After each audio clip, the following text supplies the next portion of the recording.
ஒரு ஆஸ்ட்ரானமிக்கல் ஈவெண்ட்டை, ஒரு வானியல் நிகழ்வை நமது பூமியிலிருந்து வெறும் கண்ணாலே பார்க்க முடியும் அப்படின்ட்டு சயின்டிஸ்ட் மற்றும் ஆஸ்ட்ரோனமர்ஸ் தெரிவிச்சிருக்காங்க. அது என்ன ஆஸ்ட்ரானமிக்கல் ஈவெண்ட், அது என்ன வானியல் நிகழ்வு அப்படின்னு கேட்டீங்கன்னா, சூரியனுக்கும் ஜூபிட்டர் பிளானட்டுக்கும் இடையில நமது எர்த் அலைன்மெண்ட் ஆகுது. இதுதான் அந்த ஆஸ்ட்ரானமிக்கல் ஈவெண்ட், இதுதான் அந்த வானியல் நிகழ்வு.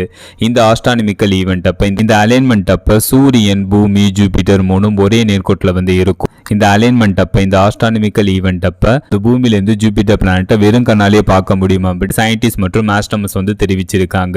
நமது பூமியோட வானத்துல ஜூபிட்டர் பிளானட்டை எப்போதைக்கு எந்த டைம்ல பார்க்க முடியுமா அப்படின்னு கேட்டீங்கன்னா, 10 ஜனவரி 2026 சன் செட் ஆனதுக்கு அப்புறம், சூரியன் அஸ்தமனத்துக்கு பிறகு நமது பூமியோட வானத்துல east side Jupiter planet rise ஆகும். ஜூபிட்டர் பிளானட்டை நமது வெறும் கண்ணாலே பார்க்க முடியும். ஜூபிட்டர் பிளானட்டை பார்க்கறப்ப பிரைட்டஸ்ட் ஸ்டார் போல தெரியும். ஜூபிட்டர் பிளானட் இரவு முழுவதும் தெரியும். மிட் நைட்ல சதர்ன் ஸ்கைல ஹையஸ்ட் பாயிண்ட்ல ஜூபிட்டர் பிளானட் இருக்கும். இந்த ஜூபிட்டர் பிளானட்டை நமது வெறும் கண்ணாலே பார்க்க முடியும். ஸ்மால் டெலஸ்கோப்பை பயன்படுத்தி இந்த ஜூபிட்டர் பிளானட்டை பார்க்கறப்ப கிளியரா தெரியும். அது மட்டும் இல்லாம இந்த ஜூபிட்டர் பிளானட் ஆர்பிட் பண்ணிட்டு இருக்கு 4 மிகப்பெரிய மூன்ஸையும் பார்க்க முடியும். இந்த அலைன்மெண்ட் ஜூபிட்டர் ஆப்போசிஷன் அப்படின்ட்டு சயின்டிஸ்ட் மற்றும் ரிசர்ச்சர்ஸ் தெரிவிச்சிருக்காங்க.